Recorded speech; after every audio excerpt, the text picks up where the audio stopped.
Hello everybody, this is Dr. Keen. We're going to talk about the rest of these rhythm identifications for the EKG rhythms.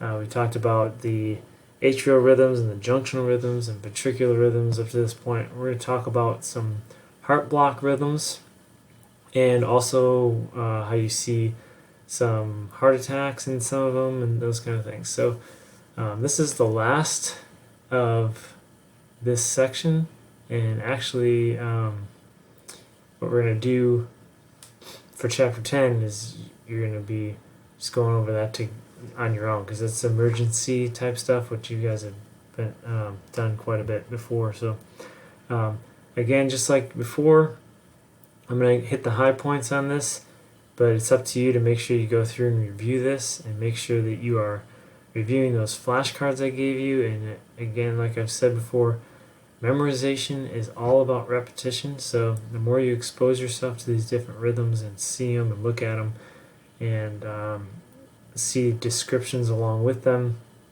you'll start to get more comfortable with them. So let's talk about the heart block rhythms. Basically, like we've talked about a million times, a conduction system of the heart starts at the SA node and goes down to the Purkinje fibers, right? And we've seen how the different waves in the EKG indicate what part of the conduction system is being depicted in that. So that's the conducted beat.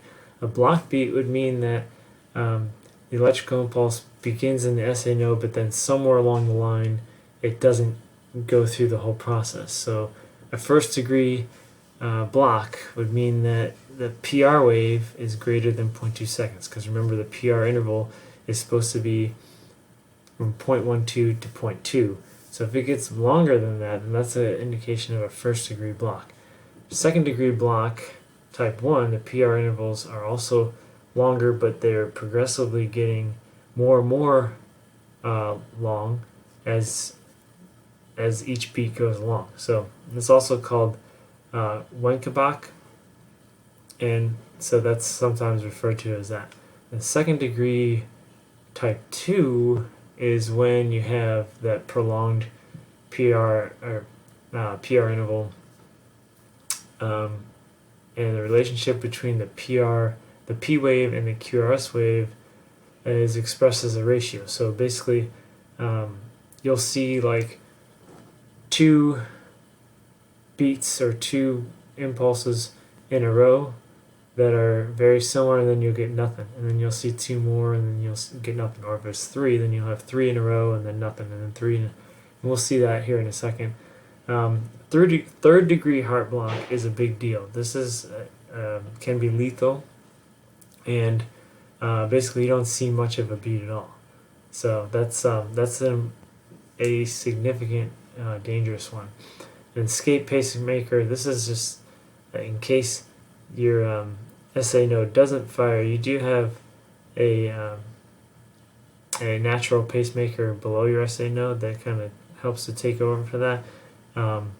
So in case the SA node fails, then impulses from the SA node are blocked, and that's that escape pacemaker.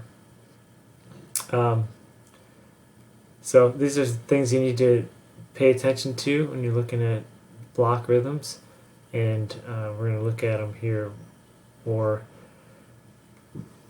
in depth here as we look at these rhythms here, the EKGs. This is a first degree block. So like we said earlier, that you get this PR interval that's too long, and then it progressively gets longer, and you see that they're all longer than 0.2 there.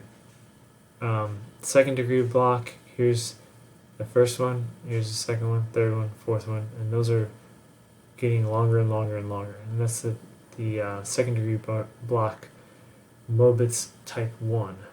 That's where it progressively gets. And then you get this separation here. That's the block.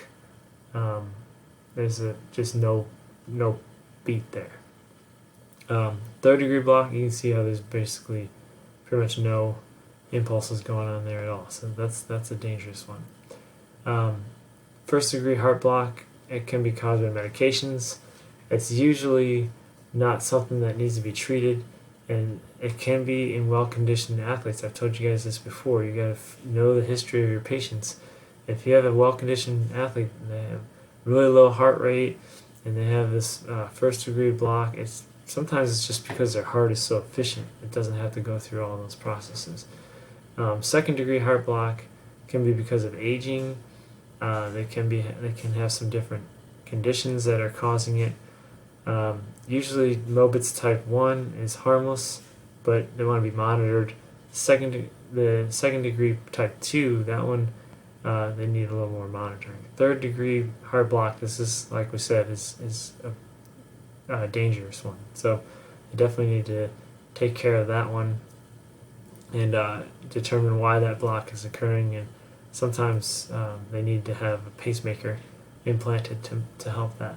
And we're going to look at what pacemakers look like on an EKG here in a second too. So, so here's Mobitz type 1. You can see the PR intervals long, PR intervals really long, and then you got this space.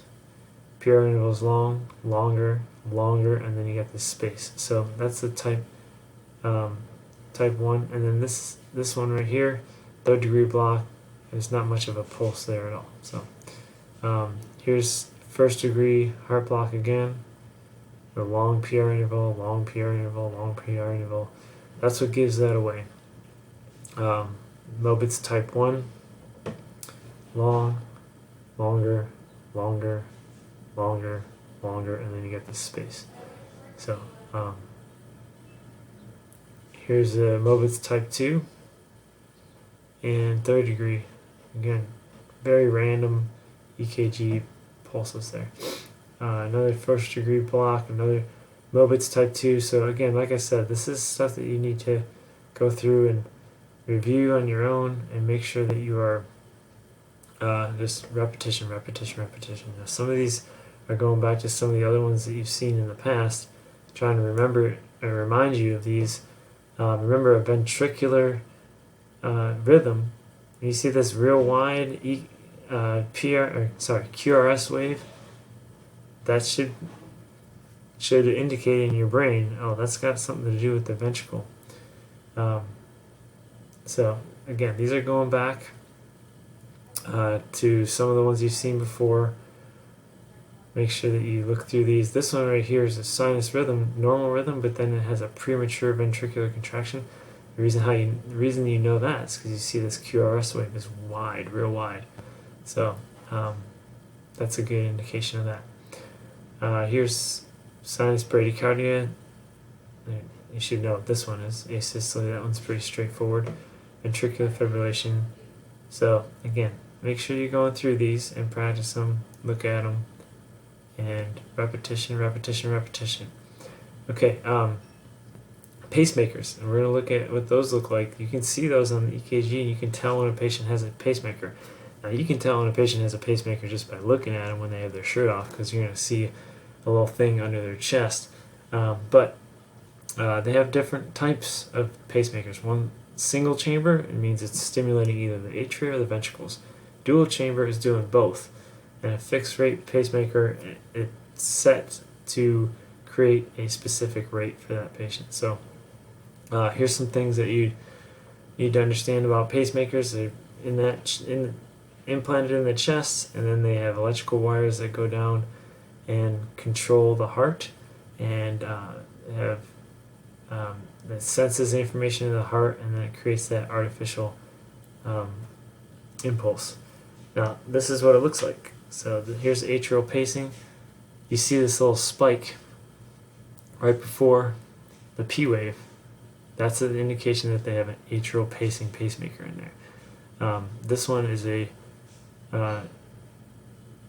there's another spike right before the QRS.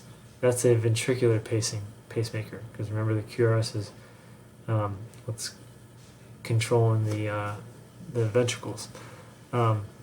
This is a dual chamber, so you got a little spike here right before the P wave, and then another spike right before the QRS. So that's that dual chamber. Failure to sense, you can see that in the EKG sometimes that doesn't appropriately sense the heart's electrical activity. And you can see that we're going to look at it here in a second. Failure to capture means it doesn't get that impulse through, and you'll see that in the EKG also. So if that's happening, you're seeing that, then sometimes the pacemaker needs to be adjusted or need to have some conditions or some intervention for the patient to help that problem. So here's failure to sense. You can see it's kind of like fuzzy all the way through. That's failure to sense. This is failure to capture. You can see the impulse going through right here, but nothing happens. And then this works. Those are ventricular impulses. And then here's another one, but then nothing happens. And then nothing happens. And then here's another one. So that's failure to capture. Possible complications, we just talked about that. So here's pacemaker spike practice. You should go through this and see if you can kind of pick out those spikes in there. So there's one, there's one, there's one, there's one. And those are right before the P wave, so those will be atrial impulses. And then here's one right before the QRS, that's ventricular. So go through these and try and practice and see if you can count them and see if you can figure out which kind of pacemaker it is. Alright, so those are there for you to practice. Last little bit we're going to talk about here is ST segment depression and T wave inversion and contiguous leads. ST segment depression is when you see the ST segment go down. It's supposed to be above the isoelectric line, but this one is below, which can be ischemia. Now, ischemia is a sign of blocking blood flow. Same thing with T-wave inversion. If a T-wave is going down instead of above the isoelectric line, that's a sign of ischemia also, and that can be a possible sign of heart attack or myocardial infarction.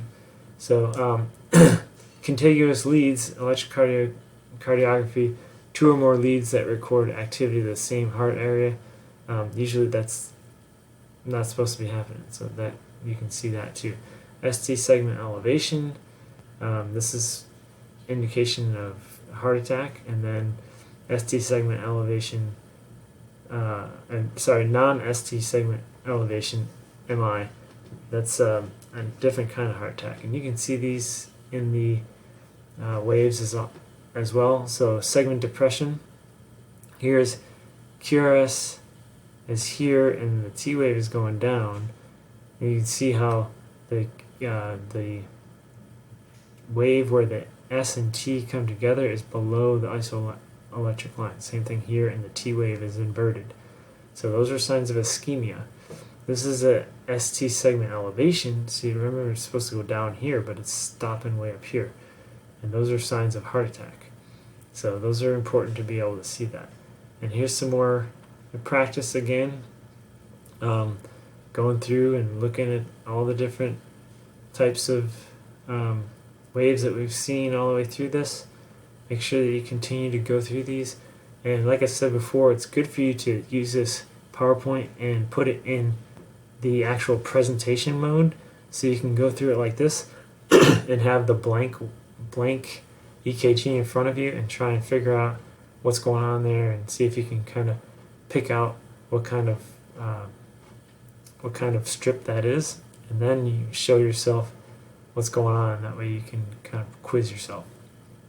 Alright, and this is a chapter review, and that finishes chapter 9. So like I said, all we have left is chapter 10, and you're going to kind of go through that yourself, and then we're going to do some